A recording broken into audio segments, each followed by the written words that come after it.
Hello and welcome to the episode of Ayushi Rawat talk show. और आज हमारे साथ ज्वाइन कर रहे हैं mister Kartik Dhokai. Mister Kartik is AI leader 2024, जो कि आज हमारा टॉपिक होने वाला है artificial intelligence. Apart from this, he is a co-founder of a network called the Resourceful Network, which is one level deeper than LinkedIn, जो प्रोफेशनल कनेक्शंस बिल्ड करने के काम आता है.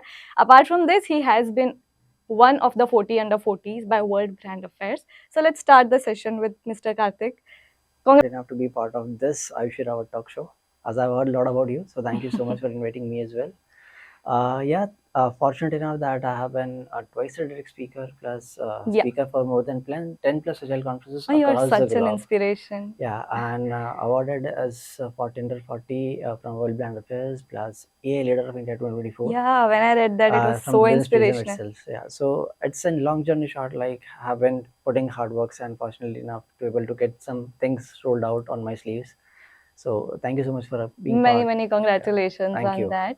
But to begin off, I would like to introduce by very, very basic level of artificial intelligence. Most of the Indians understand AI as ChatGPT, Correct. if I am not wrong. To 100%. generalize it to the basic level.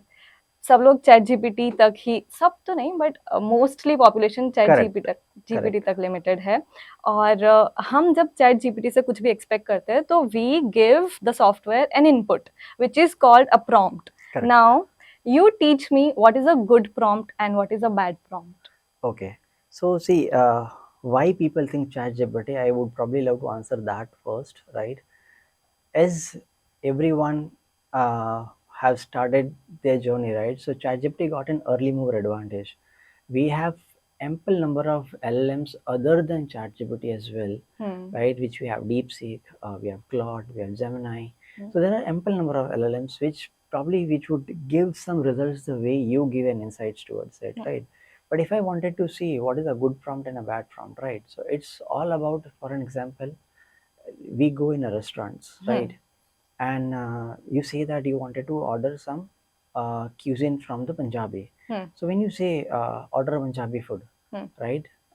What is the amount of cuisine that you would get from the Punjabi food, right? But if you say that I wanted to order a cuisine, a Punjabi food for, let's say, for an example, a 5-year-old boy or a girl, in that case, like they would suggest in a way that which particular cuisine or which particular product or item would be being able to serve to the 5-year-old guy.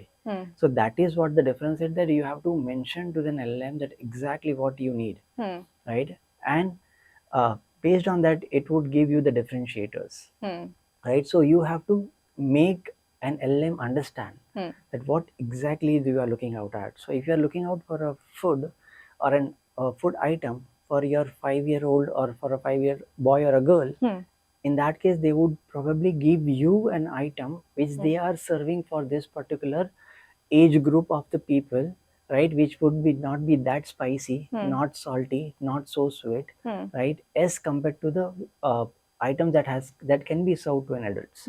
So this is what a differentiator which I would take it. It's a very basic that make LLM understand and make them what you wanted actually, right? So that is what the differentiator, you can actually get it very easily. Okay, I'll give you an example. So I am trapped in overthinking for a very, very long time, and I give input how to control overthinking. Is that a good prompt? Not at all. What should I write instead of that? So see, I have recently came across one case that a 16-year-old boy from USA was taking help from LLMs, one of the LLMs, in order to get the homework done. Yeah. Right?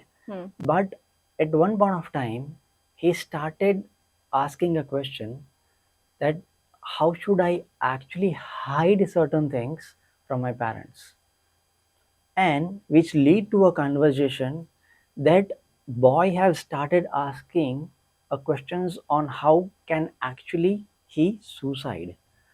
And unfortunately, he have only used a word suicide for 20 times, and in response, LM have actually used probably more than 120 times or 1200 times an suicide word, and unfortunately that particular boy have committed a suicide, and their parents have actually have filed a case against OpenAI. So when we say overthinking, right? Why we do overthinking? Because probably we are certain level of stressed out, right? So when you are stressed out, right?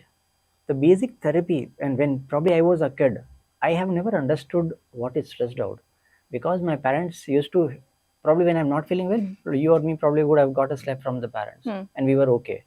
These days, we probably are not having those sort of kids, or not those sort of parents as well, Parents, yeah, right? who have conditioned their Who have children like that. exactly. So in that case, overthinking, stressed is an overhyped word, what I would call it. Okay. Rather than, if you are not feeling comfortable, go and talk to someone whom you trusted, right? Because as per World Economic Forum, 92% of the people would be well acquainted by AI by 2030, but they would be having the scarcity of the human skills, which is an eye opening for anyone who is there out into the world using AI, right? So when you say that you probably wanted to use AI, don't use AI for overthinking or any such things. Yeah, but it is being shockingly used, correct, as a therapist now for people. Exactly. But again, it's like AI is not your friend. AI is just a tool. It never criticizes you. It will criticize you, but do you really need to go and talk to that person? It's not a person, it's a tool. And how AI is being utilized? Because AI is being trained into the past data, right? So if I say that, have you ever given a prompt that at what time this model is being trained, and when was the last model, when was actually this model trained last? That's a question mark. Because when we say AI, right, AI would always give you the prompt based on the data set that they have collected and based on the inputs people have given, right? In that case, AI would not have any controls by giving an output, because AI is probably being trained by billions of parameters, right? So the people like you and me into the world would give anything and everything to LLM, and they would absorb it and they would train it. So the prompts that we are giving to the software is also being used Exactly as the data. Yes. For the answers that it's giving us. So it's an contextual understanding. So if I call it contextual, is that still it's not that matured, right? And people are working towards it. But when we say contextual, is people try to understand the context, what you are trying to say, right? And there are a lot of other examples as well, which would have lead to a disaster when AI have not understood the context, right? So at that point of time, the companies have actually lost billions of dollars into that as well. So that is how yes, companies have lost billions of dollars. They have lost the reputation. Big companies, big four companies have lost the reputation. How? Give me one example. So for an example, you probably might have not about the chatbot called Tay. No, I haven't heard. Yeah. Tay is a chatbot which was first introduced by Microsoft. Okay. Right? And when Microsoft came into an equation, they wanted to probably train the chatbot based on the people's input. Now, they haven't have any sort of a break. When people start feeding an offensive language, they are also still absorbing. And within an hour, the Microsoft chatbot started giving offensive responses to the people, and immediately after an hour or two, they have to actually roll back the entire product, and there was a big question mark on credibility. Right? So that is where we have to understand that what sort of data is being used, what sort of data is being fed to a model, right? And do we really wanted to actually absorb everything and anything and everything what is being served by the bots? Yeah. Right? Another a very good example which I recently came across, it's of Air Canada airline, right? One of the passenger was actually booking a ticket, and he actually searched that actually the passenger was actually having a discussion with the chatbot.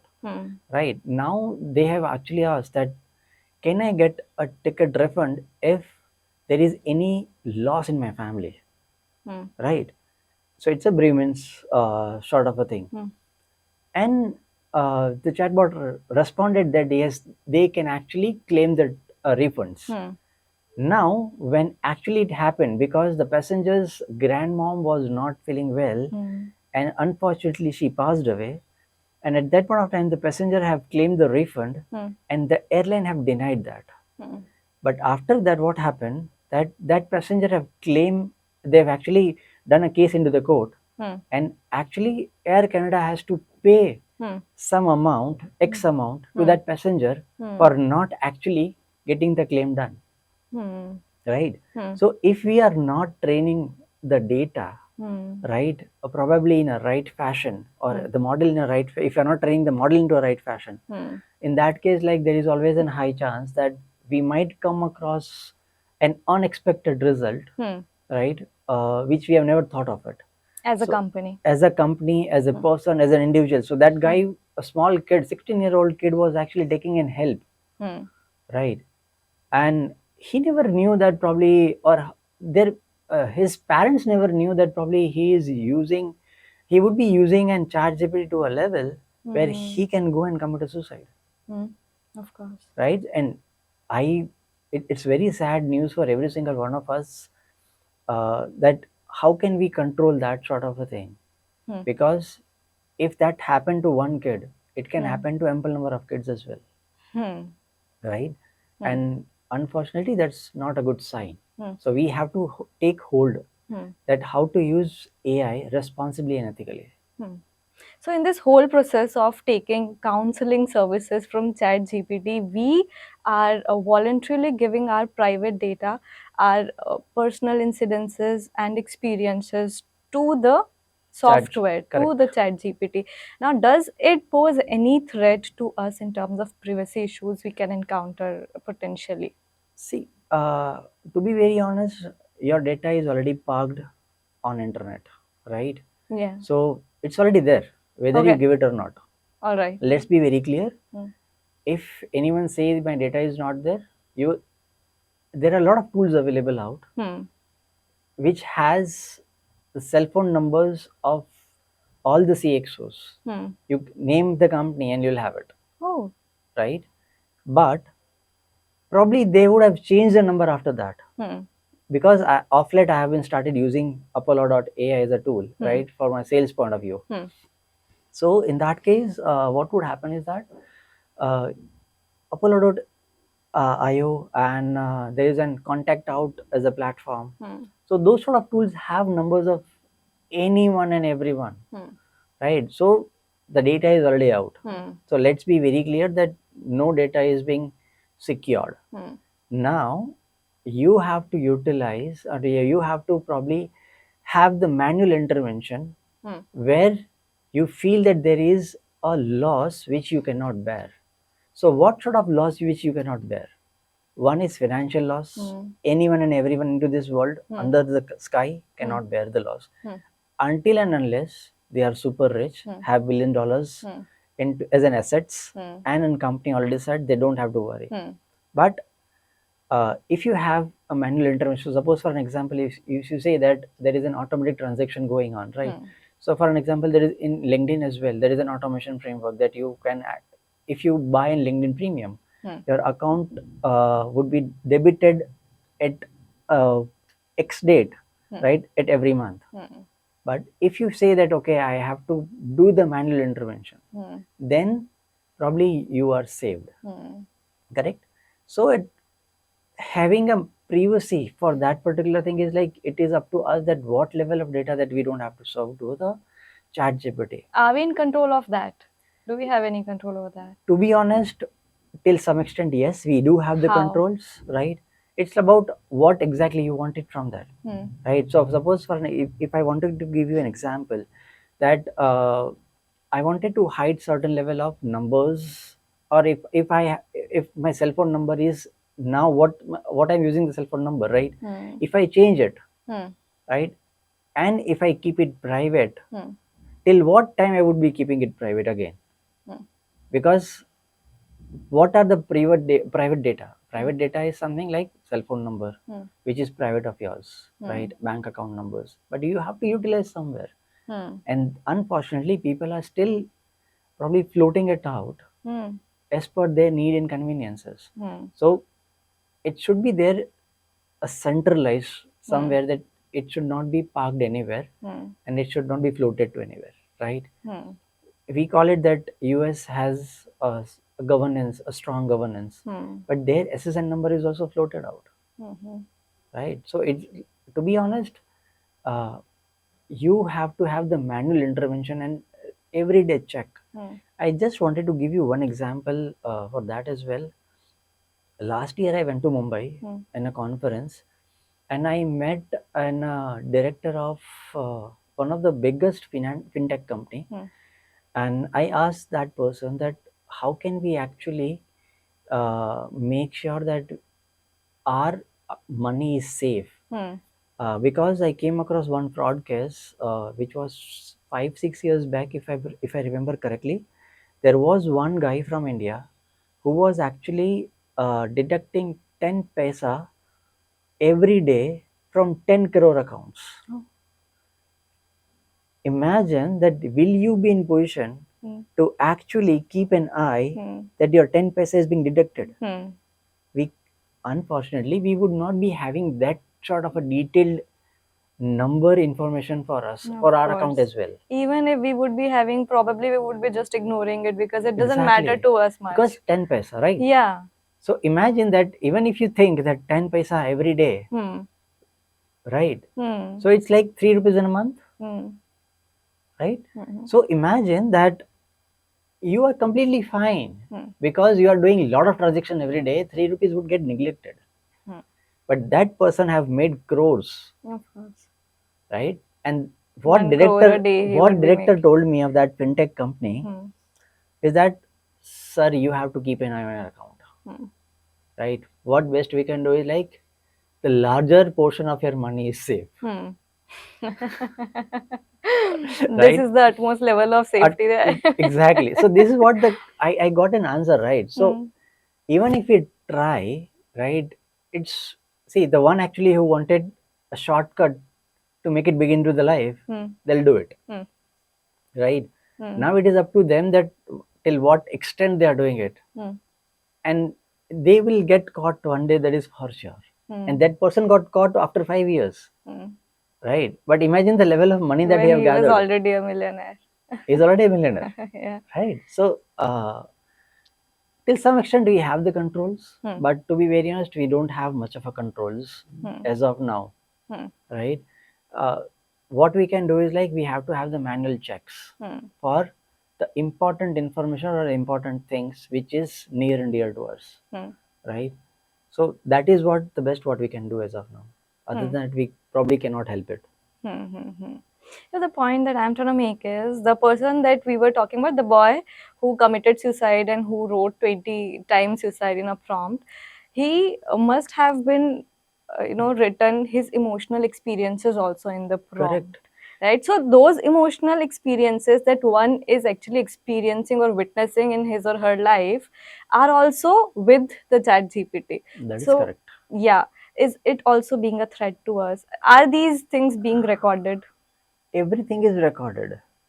There is nothing left. And what are the potential risks with these prompts? See, to be honest, if you are sharing your emotion, ChatGPT will serve you that way, right?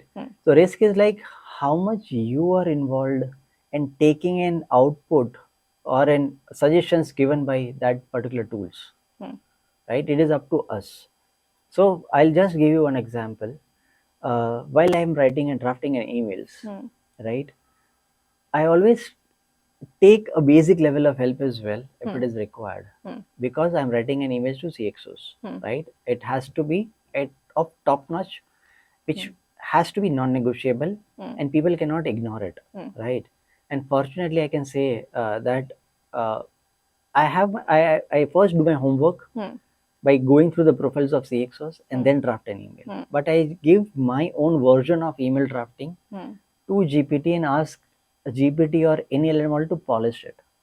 right? So if we say that I wanted to polish it, Hmm. right? Again, it is up to me that I wanted to use the same language which is being used by those LLMs, Hmm. because it should be humanoid, Hmm. right? It should not be in a way that people, just by reading it, they can feel, okay, this is a ChatGPT generated email. It should not be that way. So it is up to us that till what level of inputs we are buying it from those LLMs, right? And do we really need to buy that? So it is up to us, right? And risk depends on an action that we take by the output being served by those products. LLM is a product, right? So it's like, what is the level of output is being served by them, and what is the level of input that I'm taking from that particular product, right? That is where the risk lies.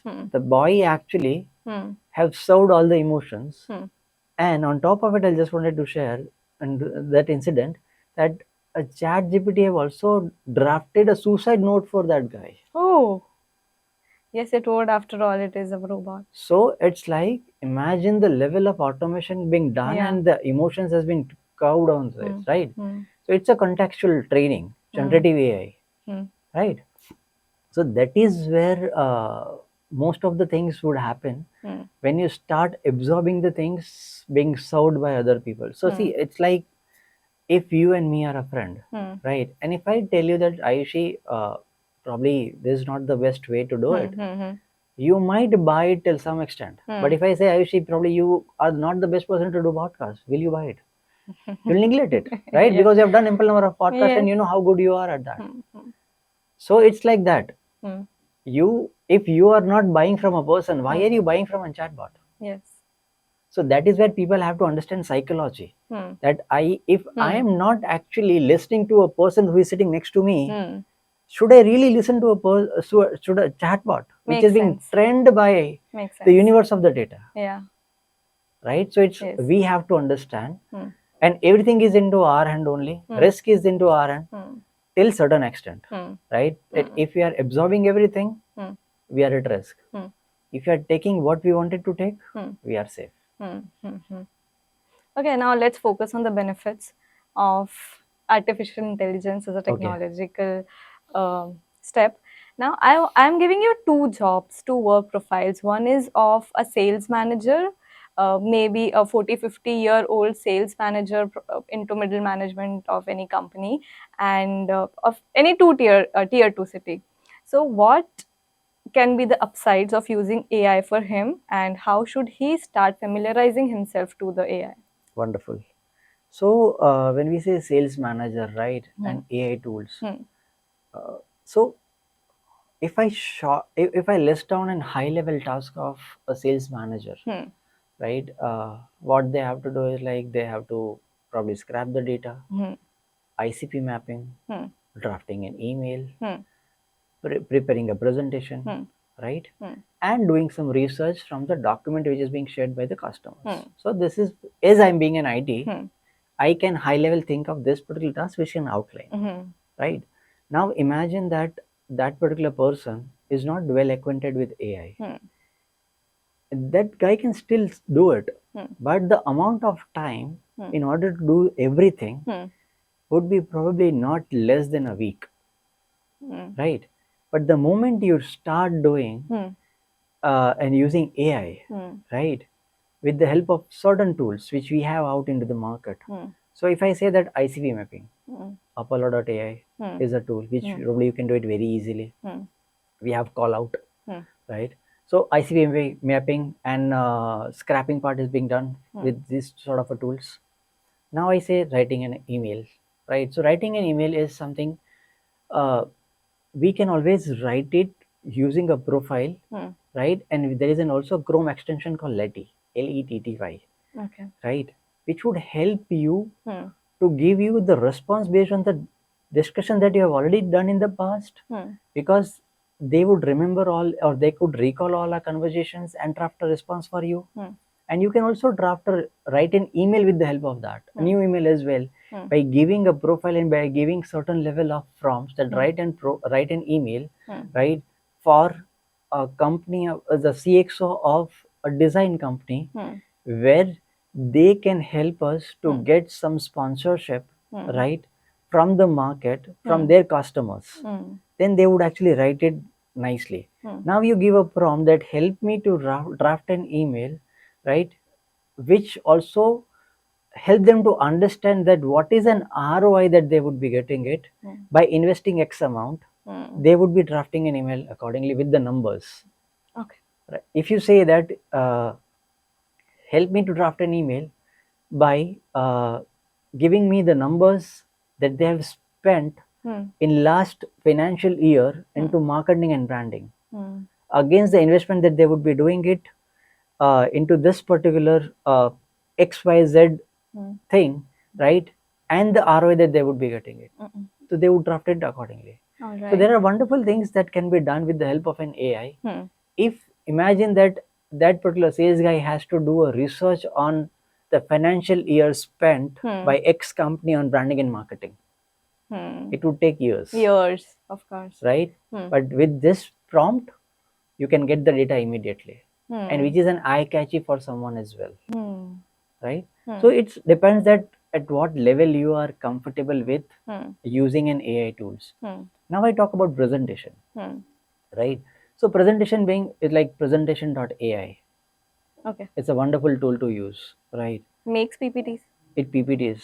Okay. Just by the prompts, right? Okay. They would also ask you that how many number of slides do you really want in your presentation? Do you want, so 10 slides they give for free, right? If you are taking paid tool till 15 slides, they can still manage it, right? But beyond that, they would ask for the paid. It's a paid tool. But if you wanted to use a tool which is completely free, gamma.app, presentation, again, a wonderful presentation can be created from that, right? So it's how you are good at writing a prompt. Based on that, actually they would create an entire presentation for you, and which would be flawless. Trust me, it would be, it can do wonders for you, right? So imagine that sales guy would be creating a presentation. They can't even think that what exactly they have to put it, right? So AI can always outthink us. No doubt on it, right? But AI cannot out imagine us. What we feel cannot outfeel us, right? So that is where, if you are using AI for anything and everything, right, at that point of time, you should be explainable to someone that why this data is here, right? That is where you stand out from the crowd. If I talk about the documentation, right, that analysis of the documentation, it's like there is a tool called Google Notebook LM. It do analysis, a wonderful analysis of your documentation, which is, if you provide a document, right, analysis can be done. But again, you have to check it out again. So when we use this sort of a tool for our business purpose, it's always advisable to have a subscription and a paid tool.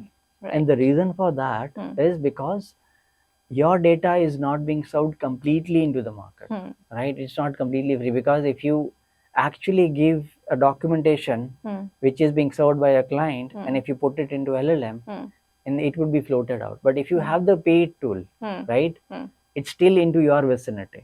Not everyone would be able to use that. And there are a lot of companies actually who have started doing this. They started taking the paid tools, they started serving everything, like their policies as well, right, to the LLM models. And based on that, they have created a process in a way, and a documentation in a way, that any new joinee who would be joining an organization, they have to just use that LLM to refer any document for internal products. So suppose, for an example, let's say that I have an SOP defined for my company, right? And how would I pass it on an SOP, right, to a new joinee? Because if company is scaling to a broader level, suppose for an example, now we are 200, right? And if I wanted to scale my company to 2000, so I would be having a sales team of at least 50 people into my team, right? So I would not be personally going and teaching everyone that what SOP is. And these days we are dealing with Gen Zs, right? Probably they would not love to sit on a desk and read the first policy, entire policy. So what people do is, like, they actually create an agent for that, right? They feed the documentations, And what would they do is like they would actually ask Gen Zs that you ask the questions first to this particular agent, right? Get an output and get it verified from your team members or your superiors, so that they don't get into the Have to blunders. the entire process of doing that. Correct. So they don't have to sit completely. They don't have to waste for a week span of time just by reading the documentation. They can be productive from the next day onwards.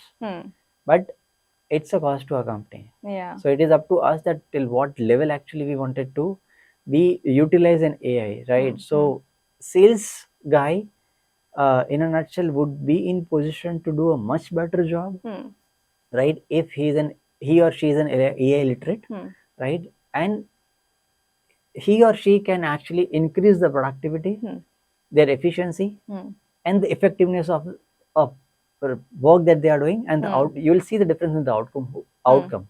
So it's like you don't have to. AI will not take your job, but the person who is sitting next to you is using an AI will take your job. But Kartik, the rationale I mentioned, 40 or 50-year-old sales guy from tier 2 cities, because they are having a lot of formidable mental blocks in their minds to learn AI. What do you have to say about that? See, first of all, when we say learning an AI, right, it's like AI is not something where you have to write a piece of a code, right? You just have to use the tool.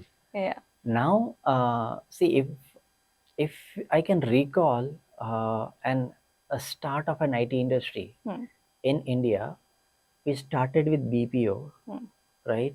Slowly we moved on to a part of a coding. Now imagine that entire world is actually seeing as a strategic leader.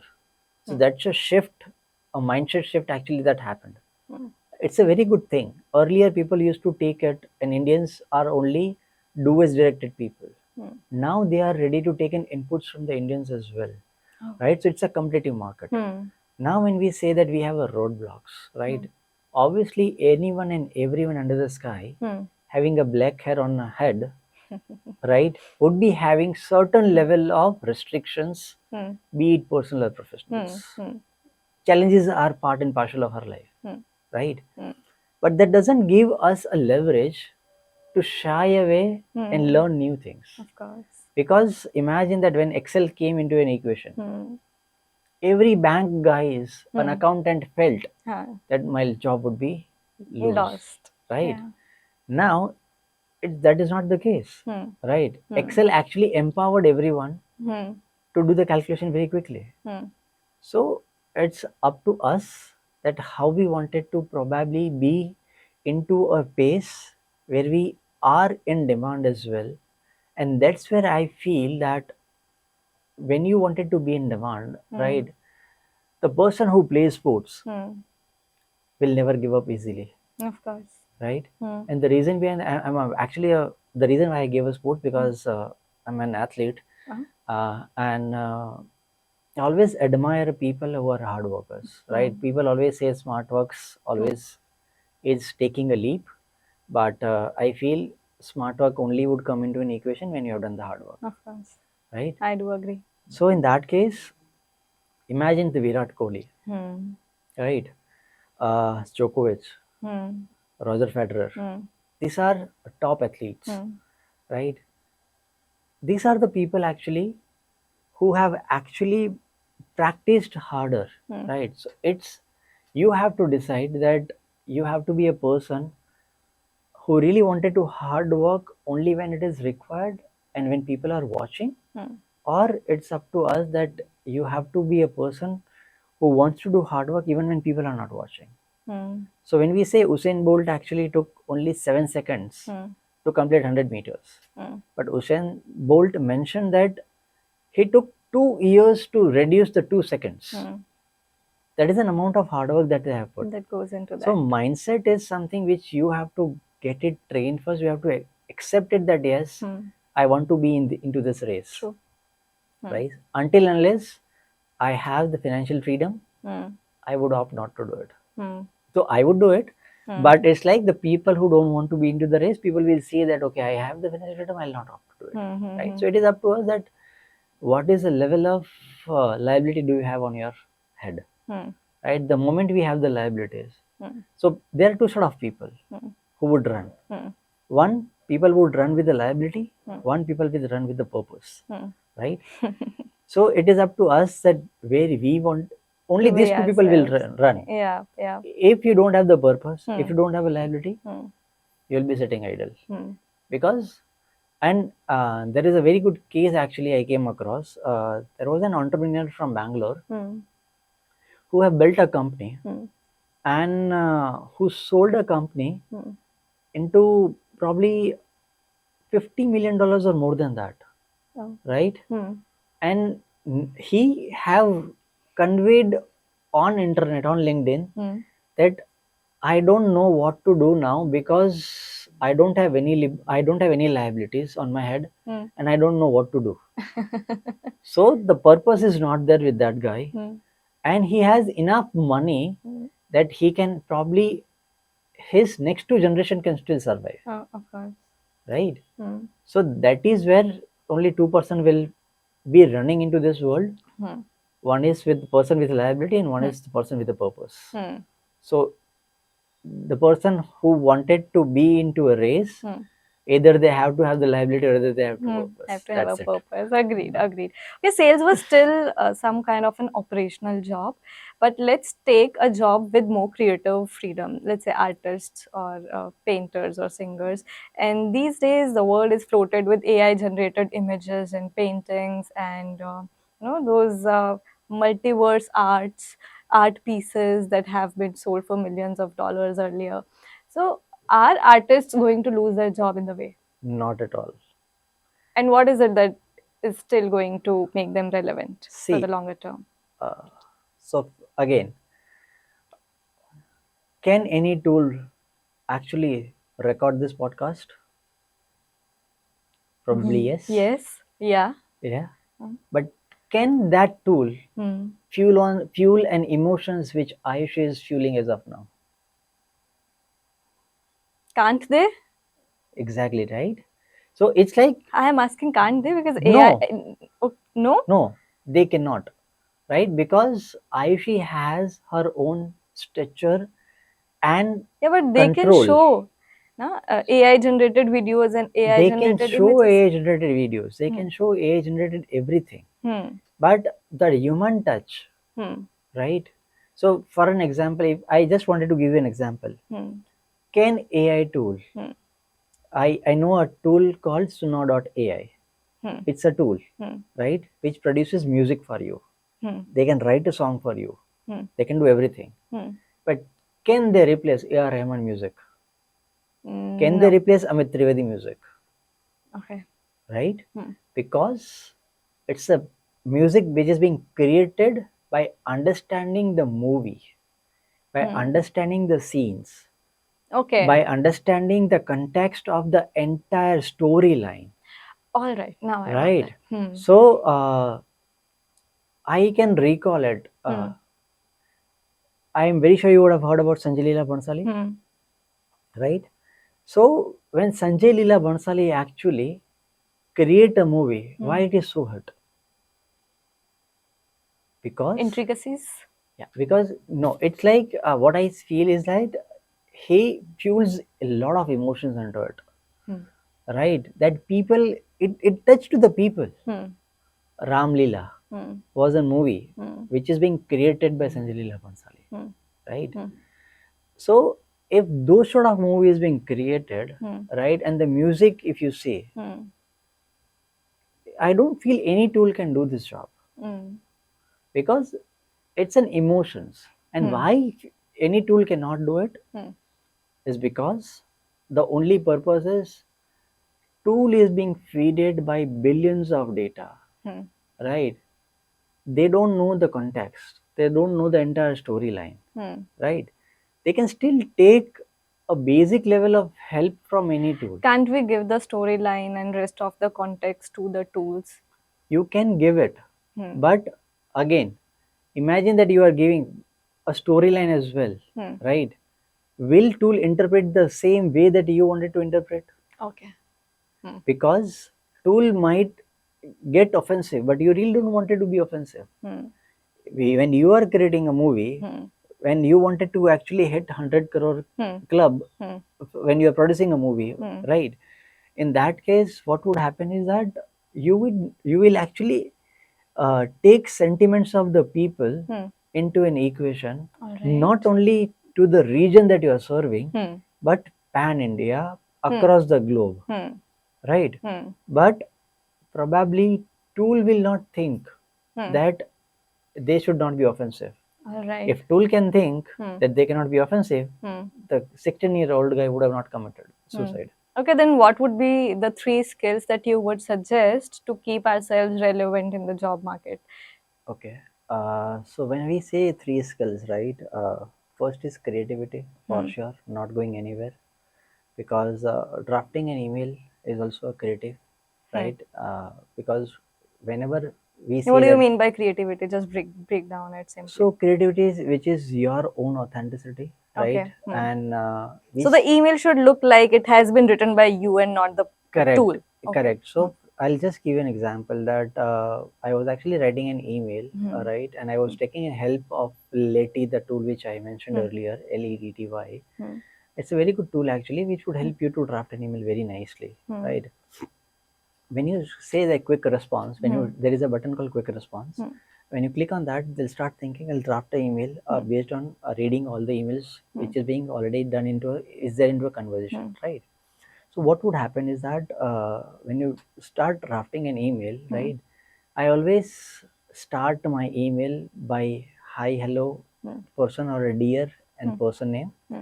Then the next line would be greetings for the day. I hope this email finds you well, right? Which is a common structure of drafting an email. And then I start with the context.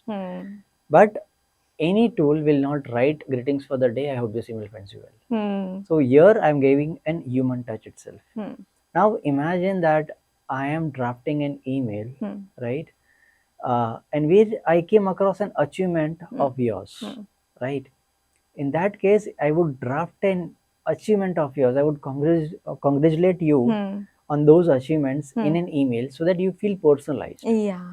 But no, a tool will actually help you to give this touch, right? So that's the creativity which anyone and everyone has to inculcate in their work. Into the work, right? While drafting an email or while doing anything. So that's a creativity portion. Nice. Right? Agree. Apart from that, when we say adaptability, right? So adaptability, why I say adaptability is because in an agile, right, being an agile practitioner for 7 odd years now and into a product management, when we have drafted a product backlog, right, what would happen is that we go with the flow.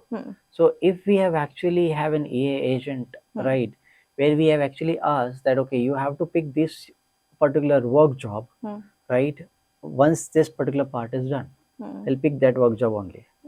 But now when I get a feedback from the customers, right, and in that case a customer is screaming for the feature which is already being there out into the market, I would actually solve that particular issue, right? And I'll stop customers screaming for that issue, right? Rather than picking up the new things, because that is more adaptive way and that is the right way in order to actually make sure that you are serving your customers. Makes sense. Right? So that is an adaptability which no AI tool can probably help you to gauge it. Yeah. Right? And the third and the last one, which is very important and close to my heart, is ethics.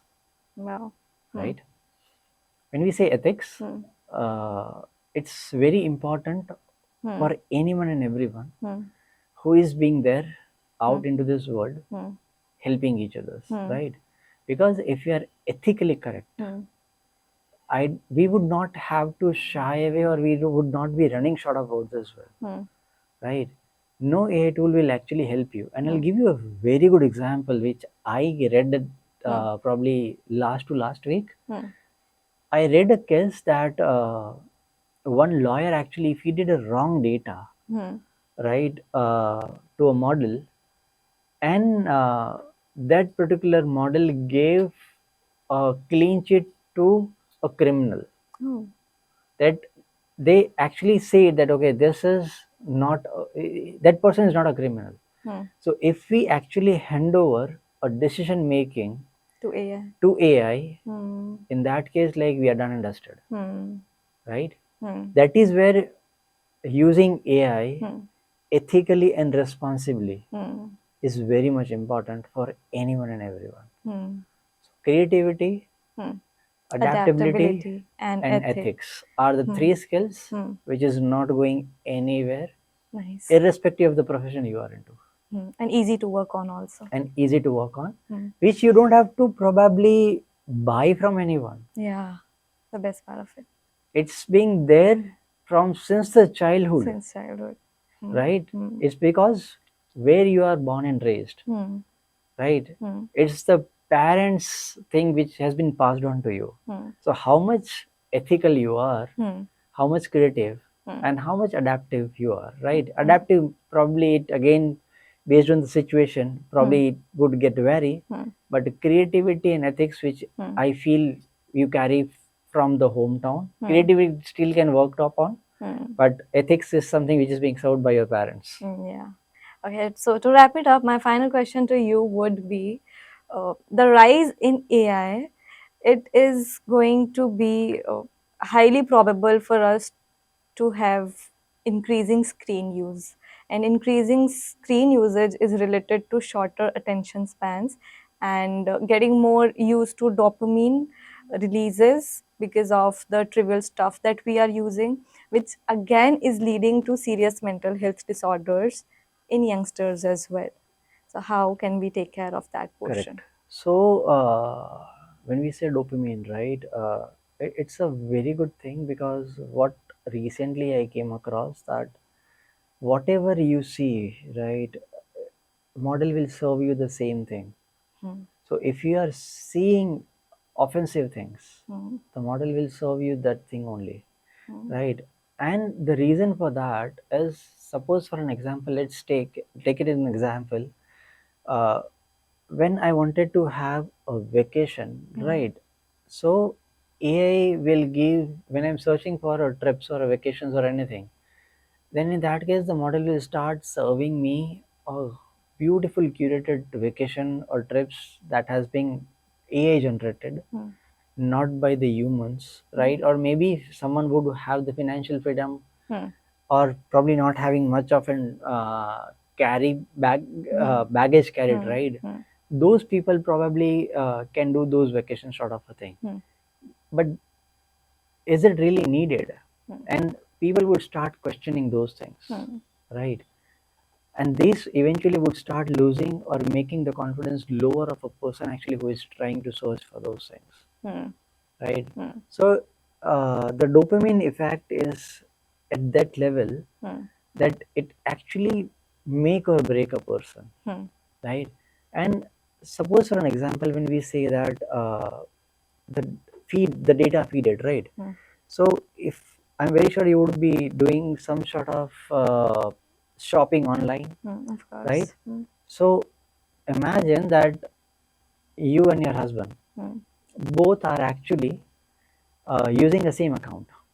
There are very highly, there is a chance that the family members would be using each other's account, right? So imagine that you are probably searching certain things online during the daytime, or your husband is using the same account, using searching the product into the daytimes, right? And you are using the same account searching something into the night time, right? Now what would data feed?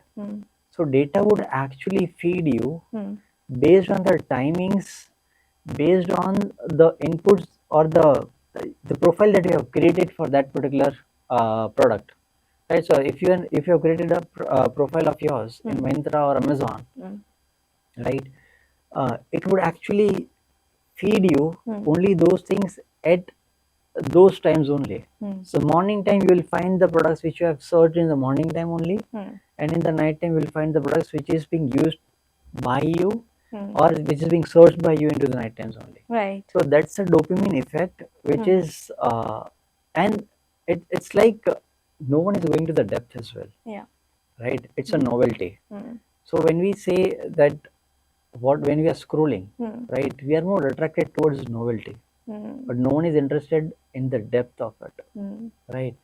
And the reason for that is any artist who is probably doing in hard work without taking help, right? They would not get much of a like, right? And because of that, their confidence would lose because it's a depth which they have created, Yeah. right? But We are not able to we are understand. not able to actually identify or gauge certain things, right? Right. So it's like we are more attracted towards novelty rather than the depth of anything and everything. So that's a dopamine effect, which is probably we have to lower down our screen times. And what I feel is like in order to get out of this, right, we have to give the space to ourselves, right? So we have to actually treat our mind as a home and not as a server. Wow.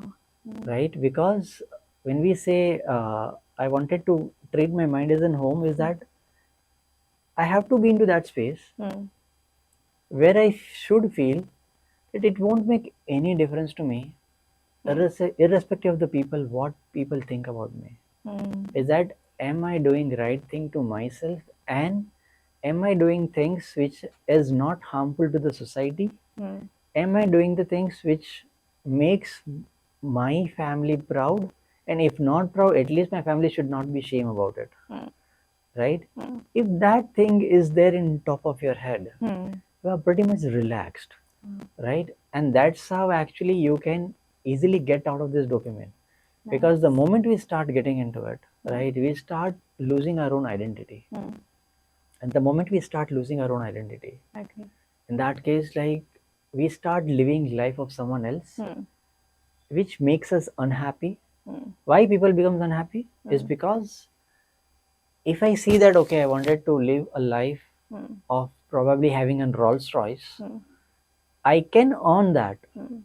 But if I get jealous of the person who is having a Rolls Royce, it won't make any sense. Of course, agreed. I am actually hampering my peace, Wonderful. right? So I should be aiming that I wanted to drive a Rolls Royce, but I should not be jealous of the people who is driving a Rolls Royce. Agreed.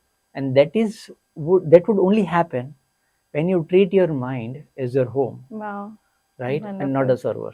Thank you. Thank you so much for educating us on this beautiful Thank you. topic of AI. And you were equally interesting as well. Thank you. Thank you so much. So treat your home, treat your Mind. treat your minds as home and not as server, says Mr. Kartik. Thank you so much. Thank you guys. Thank you Ayushi for having me. I hope you guys have enjoyed. Thank you. Thank you.